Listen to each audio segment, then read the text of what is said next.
Puji Tuhan, Shalom saudara yang dikasihi Tuhan.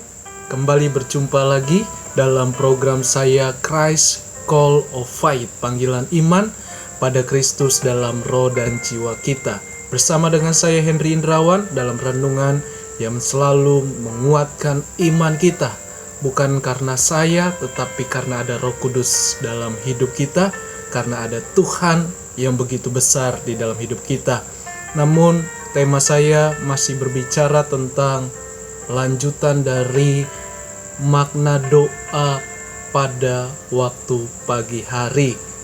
Dan saudara, saya percaya kalau kita mendahului Tuhan, dimulai dengan doa kita, dengan hubungan kita kepada Tuhan, pasti Tuhan akan memimpin setiap langkah hidup kita atau apapun yang kita hadapi.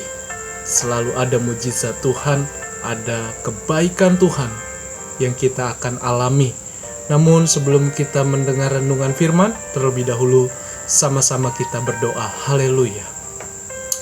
Bapa, terima kasih, kami merendahkan hidup kami, hati kami di hadapan-Mu. Kami perlu Roh Kudus atas kami, biarlah kuasa firman-Mu bekerja di setiap perkataan dari ayat demi ayat ya Tuhan. Biar bukan hanya pendengar yang baik, tetapi lebih dari pendengar. Kami mau praktekkan, kami mau hidupi, karena di dalam firman-Mu selalu ada terang Tuhan dan selalu menjadi berkat bagi kemuliaan Tuhan. Terima kasih Roh Kudus, biarlah hamba yang semakin kecil, Tuhan yang semakin besar, dan lewat YouTube ini nama Tuhan dimuliakan dan diberkatilah yang mendengarkan. Apapun keadaan pergumulan mereka, Tuhan sanggup mengubahkan, Tuhan sanggup mengasihi kami. Haleluya, amin. Puji Tuhan. Mari saudara, kita buka Alkitab kita atau handphone kita, yaitu Alkitab di dalam kitab Mazmur pasal 5, lanjutan yang part 1, doa pada waktu pagi hari, di ayat 6-10. Pembual tidak akan tahan di depan matamu. Engkau membenci semua orang yang melakukan kejahatan. Pembual adalah orang yang sombong, orang angkuh. Sepertinya dia tidak perlu Tuhan. Sepertinya dia tidak mempercayai Tuhan. Karena kesombongannya, dia berjalan dengan kehebatan keangkuhannya. Dan di sini dikatakan tidak tahan di depan matamu, tidak sanggup menghadapi Allah yang begitu besar, yang kita percayai dalam iman kita, Yesus Kristus, Tuhan kita. Dan dikatakan juga sesuai atau senada dalam ayat 6 ini ditulis dalam kitab Mazmur pasal yang kedua ayat yang keempat. Dia, yaitu Tuhan yang bersemayam di sorga, tertawa. Tuhan mengolok-olok mereka. Artinya mungkin saya gambarkan seperti ini. Tuhan melihat orang-orang yang jahat, saudara. Tuhan tertawa, Tuhan tersenyum. Aduh, anak manusia, mengapa kau tidak bertobat? Aku mengasihi Daud supaya kalian melihat kuasaku bekerja, tapi kalian tetap memusuhi Daud. Tuhan pun tertawa, saudara, karena perbuatan mereka menjebak diri mereka juga, yang menuju kepada kebinasaan. Tetapi kita yang dikaruniai Tuhan, hati kita yang percaya kepada Tuhan, mari jangan sombong. Sombong adalah keputusan hati kita, bukan soal berbicara tentang faktor luar saja, tetapi keputusan hati kita yang mau datang kepada Tuhan, yang merendahkan hidup kita di hadapan Tuhan. Dan Tuhan membenci kepada orang yang jahat, artinya orang yang tidak bertobat, yang menolak Tuhan sampai mati. Dia tidak ada pertobatan. Tuhan sangat membenci mereka. Dan ayat 7, engkau membinasakan orang yang berkata bohong.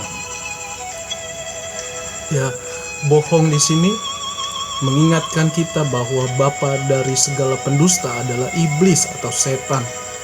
kita tidak lekang atau tidak lepas dengan namanya bohong atau tipu daya atau dusta. Tetapi janganlah kebohongan itu mengikat hidup kita. Mungkin menurut kita biasa saja, tetapi itu akan mencelakakan diri kita juga.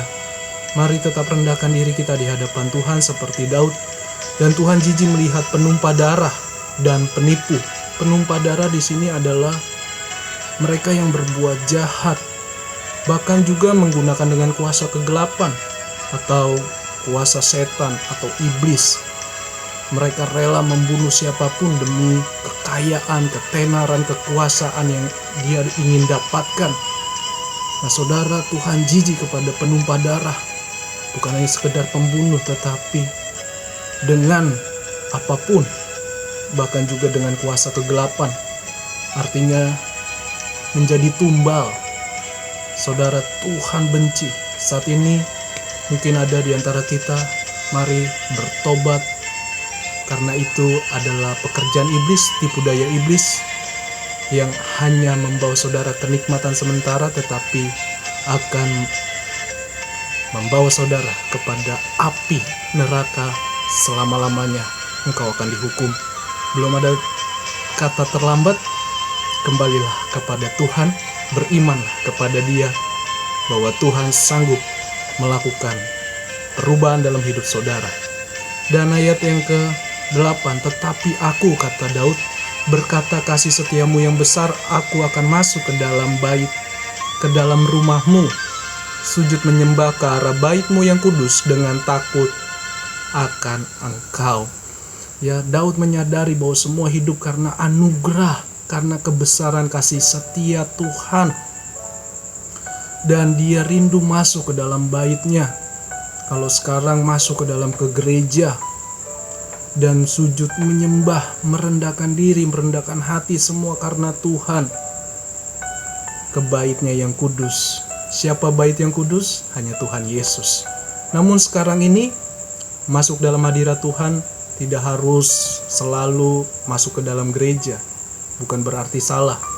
Kalau waktunya kita ke gereja, ayo kita ke gereja. Tetapi masuk dalam hadirat Tuhan dimanapun, contoh masuk ke kamar, kita berdoa, membangun hubungan kita dengan Tuhan. Artinya kita datang di dalam hadirat Tuhan. Sebab Allah kita bukan Allah yang mati, bukan Allah yang kaku, tetapi Allah kita Allah yang dinamis.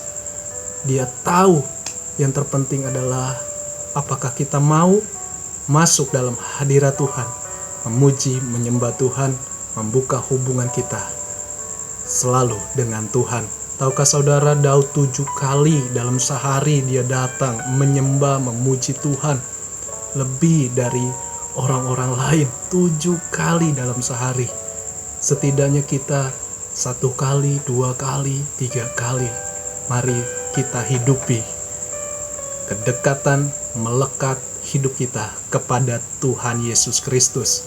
Dan ayat yang ke-9, Tuhan tuntunlah aku dalam keadilan-Mu karena seteruku, ratakanlah jalan-Mu di depanku. Ini berbicara bahwa Daud selalu rindu keadilan Tuhanlah yang terjadi atas setiap musuh, orang-orang yang membenci Daud. Hanya Tuhan yang memberikan keadilan, karena di dunia ini keadilan belum tentu adil. Malah justru sebaliknya, kejahatan yang dibela. Mungkin bisa dengan suap atau dengan apapun kekuasaan. Tetapi keadilan Tuhan itu murni membela orang-orang yang takut dan yang mengasihi Tuhan. Seperti Daud yang hatinya melekat kepada Tuhan. Bahwa Tuhanlah yang memberikan keadilan.